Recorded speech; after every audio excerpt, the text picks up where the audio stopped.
मुंबई में 2008 के आतंकी हमले के बाद देश की तटीय सुरक्षा को लेकर सरकार लगातार चौकस रही है। भारत की 7,500 किलोमीटर लंबी तटरेखा की हिफाजत के लिए हर स्तर पर कदम उठाए गए हैं।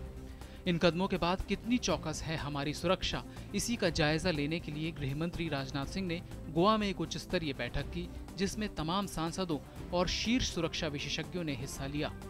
ये बैठक थी गृह मंत्रालय से संबद्ध सांसदों की सलाहकार समिति की, जिसकी अध्यक्षता गृह मंत्री राजनाथ सिंह ने की और इसमें गृह राज्य मंत्री किरण रिजिजू के साथ लोकसभा और राज्यसभा के तमाम सांसदों ने हिस्सा लिया। इस मौके पर गृह मंत्री राजनाथ सिंह ने कहा कि 7 तटीय राज्यों और केंद्र शासित प्रदेशों में 34 और तटीय पुलिस स्टेशन जल्द काम करना शुरू कर देंगे। जिन राज्यों में ये तटीय पुलिस स्टेशन बनेंगे उनमें गोवा, पश्चिम बंगाल, महाराष्ट्र, लक्षद्वीप, कर्नाटक और अंडमान निकोबार शामिल हैं।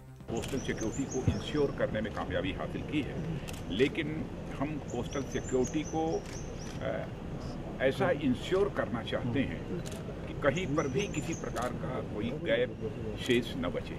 भारत की तटीय सुरक्षा के लिहाज से ये बैठक काफी अहम रही। भारत की सुरक्षा योजना में तटीय सुरक्षा बेहद अहम है। हजारों सालों से समुद्र तट हमारी सीमा निर्धारित करते रहे हैं। हमारे तटों की सुरक्षा को लेकर असली चिंता तब पैदा हुई जब 1993 के धमाकों में इस्तेमाल विस्फोटक समुद्री रास्ते से भारत लाया गया। 26 नवंबर 2008 में मुंबई पर हुए आतंकी हमले में शामिल आतंकी अरब सागर से समुद्री रास्ते से भारत आए थे। इसी के बाद भारत की तटीय सुरक्षा को लेकर सवाल उठे। नए साल की पूर्व संध्या पर गुजरात तट से 365 किलोमीटर दूर तटरक्षक बलों के घेरने के बाद पाकिस्तान से आई संदिग्ध नौका के चालक दल ने नाव में आग लगा दी थी। भीषण आग से जलने के बाद यह नौका अरब सागर में डूब गई। कोस्ट गार्ड ने केरल के समुद्र में संदिग्ध बोट को पकड़ा, जिसमें पाकिस्तानी आईडी के साथ 12 लोग सवार थे। इन लोगों के पास सैटेलाइट फोन भी था। इन सब घटनाओं को देखते हुए भारत सरकार ने तब से अब तक इस दिशा में कई कदम उठाए हैं। तटीय सुरक्षा मजबूत करने के उद्देश्य से न केवल खुफिया तंत्र को मजबूत करने के लिए कदम उठाए गए, बल्कि तटीय रडार जैसी अत्याधुनिक प्रौद्योगिकी से लेकर मरीन पुलिस की तैनाती जैसे उपाय भी किए गए हैं। नौसेना ने विभिन्न एजेंसियों के बीच सूचनाओं के आदान प्रदान और कार्रवाई योग्य सूचना पर कदम उठाने के लिए मुंबई, विशाखापट्टनम, कोच्चि और पोर्ट ब्लेयर में 4 संयुक्त केंद्र स्थापित किए हैं। दरअसल देश की तटीय रेखा 7,516 किलोमीटर लंबी है और 9 राज्यों तथा 4 केंद्र शासित प्रदेशों को स्पर्श करती है। इस तटीय रेखा पर कई महत्वपूर्ण शहर और सामरिक प्रतिष्ठान स्थित हैं।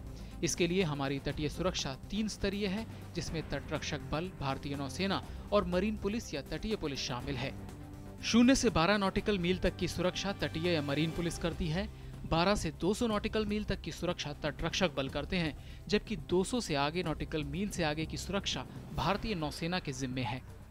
तटरक्षक बलों के महानिदेशक तटीय कमान के प्रमुख होते हैं। तटरक्षक बलों ने बाकी एजेंसियों के साथ समन्वय के लिए सबके साथ विचार विमर्श कर एक मानक प्रक्रिया यानी SOP बनाई है, जिसके आधार पर सभी तटीय राज्यों और केंद्र शासित प्रदेशों में कई संयुक्त अभ्यास आयोजित किए जा चुके हैं।